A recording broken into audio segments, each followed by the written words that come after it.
Remue ménage. Remue ménage.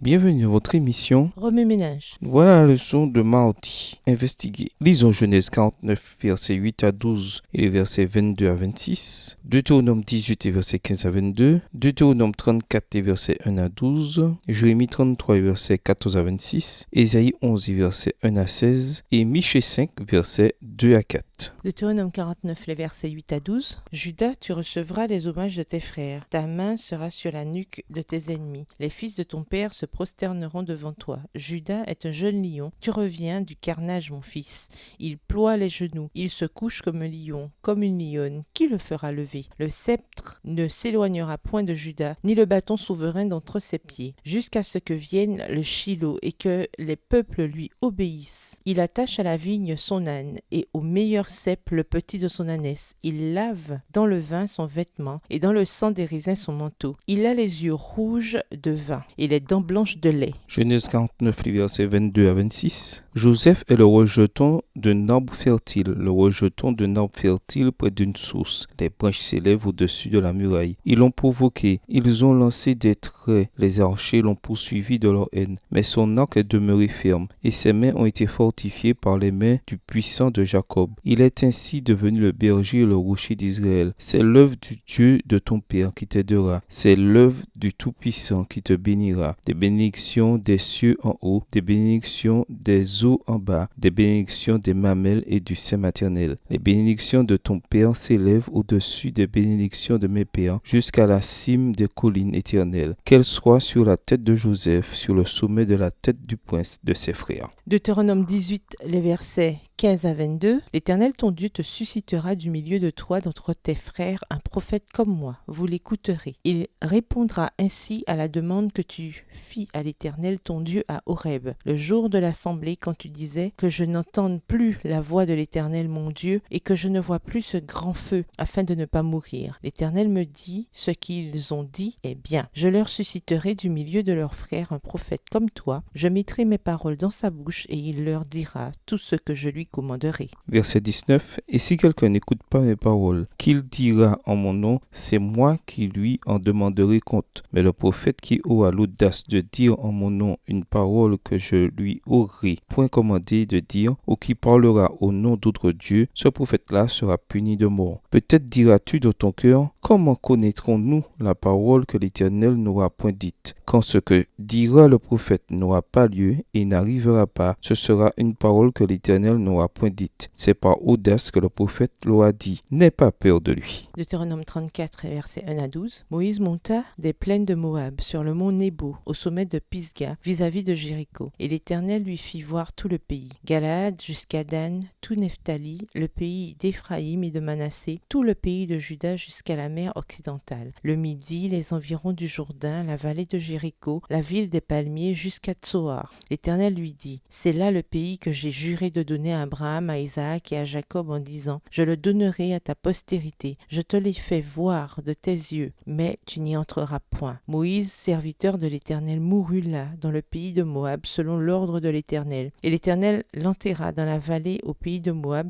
vis-à-vis de Beth-péor. Personne n'a connu son sépulcre jusqu'à ce jour. Verset 7. Moïse était âgé de 120 ans lorsqu'il mourut. Sa vue n'était point affaiblie et sa vigueur n'était point passée. Les enfants d'Israël pleurèrent en Moïse pendant 30 jours dans les plaines de Moab, et ces jours de pleurs et de deuil sur Moïse arrivèrent à leur terme. Josué, fils de Nun, était rempli de l'esprit de sagesse, car Moïse avait posé ses mains sur lui. Les enfants d'Israël lui obéirent et se conformèrent aux ordres que l'Éternel avait donnés à Moïse. Il n'a plus paru en Israël de prophète semblable à Moïse que l'Éternel connaissait face à face. Nul ne peut lui être comparé pour tous les signes et les miracles que Dieu l'envoya faire au pays d'Égypte, contre Pharaon, contre ses serviteurs et contre tout son pays, et pour tous les prodiges de terreur que Moïse accomplit à main forte sous les yeux de tout Israël. Jérémie 33, les versets 14 à 26.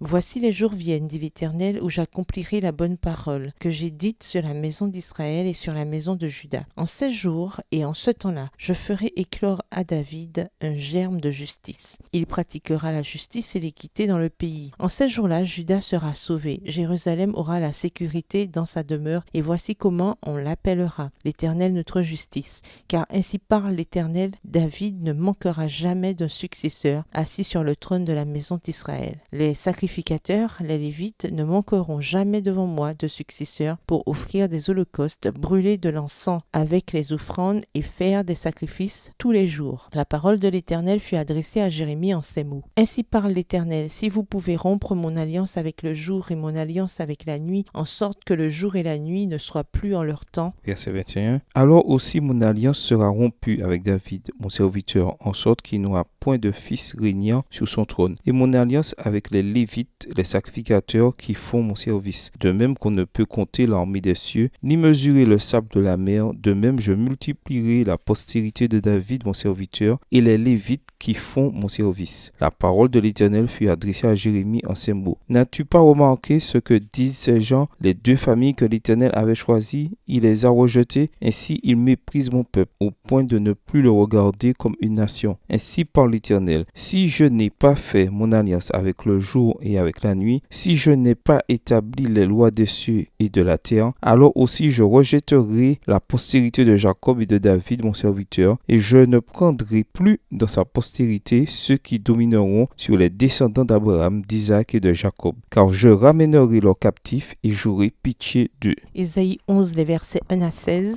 Puis un rameau sortira du tronc d'Isaïe, et un rejeton naîtra de ses racines. L'esprit de l'Éternel reposera sur lui, esprit de sagesse et d'intelligence, esprit de conseil et de force, esprit de connaissance et de crainte de l'Éternel. Il respirera la crainte de l'Éternel, il ne jugera point sur l'apparence. Il ne prononcera point sur un oui-dire, mais il jugera les pauvres avec équité, et il prononcera avec droiture sur les malheureux de la terre. Il frappera la terre de sa parole comme d'une verge, et du souffle de ses lèvres il fera mourir le méchant. La justice sera la ceinture de ses flancs, et la fidélité la ceinture de ses reins. Verset 6. Le loup habitera avec l'agneau, et la panthère se couchera avec le chevreau. Le veau, le lionceau et le bétail qu'on engraisse seront ensemble, et un petit enfant les conduira. La vache et l'ours auront un même pâturage, leurs petits un même gîte, et le lion, comme le bœuf, mangera de la paille. Le nourrisson s'ébattra sur l'antre de la vipère, et l'enfant sevré mettra sa main dans la caverne du basilic. Il ne se fera ni tort ni dommage sur toute ma montagne sainte, car la terre sera remplie de la connaissance de l'Éternel, comme le fond de la mer par les eaux qui le couvrent. En ce jour, le rejeton d'Isaïe sera là comme une bannière pour les peuples.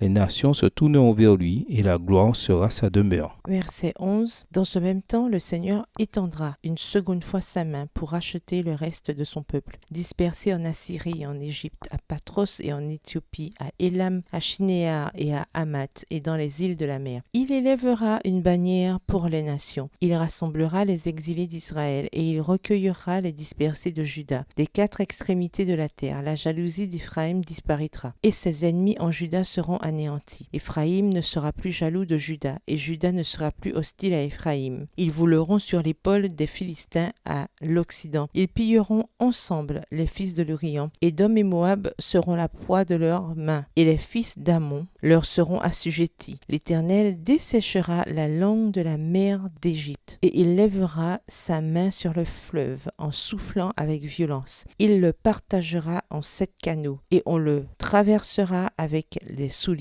Et on le traversera avec des souliers. Et il y aura une route pour le reste de son peuple qui sera échappé de la Syrie, comme il y en a eu une pour Israël le jour où il sortit du pays d'Égypte. Michée 5, les versets 2 à 4. C'est pourquoi il les livrera jusqu'au temps où enfantera celle qui doit enfanter, et le reste de ses frères reviendra auprès des enfants d'Israël. Il se présentera et il gouvernera avec la force de l'Éternel, avec la majesté du nom de l'Éternel, son Dieu, et ils auront une demeure assurée, car il sera glorifié jusqu'aux extrémités de la terre. C'est lui qui ramènera la paix lorsque l'Assyrien viendra dans notre pays et qu'il pénétrera dans nos palais. Nous ferons lever levé contre lui 7 pasteurs et 8 princes du peuple. Remue-ménage. Quelle relation ces versets ont-ils avec le passage principal? Quels autres versets ou promesses vous viennent à l'esprit en rapport avec Deutéronome 33? Au revoir. Et à demain si Dieu veut. Remue-ménage.